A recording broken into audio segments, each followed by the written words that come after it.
Ngiye kukubwira ibintu bitangaje utari uzi kuri Hrithik Roshan, wa muhinde wakinnye muri filime Krish. Uyu mugabo afite ibintu bitanu bitangaje utari umuziho.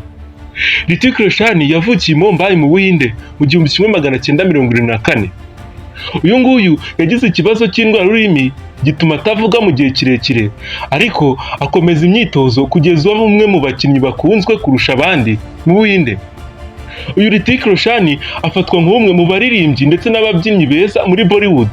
Benshi bamwita izina Michael Jackson w'Ubuhinde. Filime ye Krish yo muri 2006 niyo filimi ya mbere mu Buhinde yakinnye kuri superhero, ikamenyekana cyane ku rwego mpuzamahanga.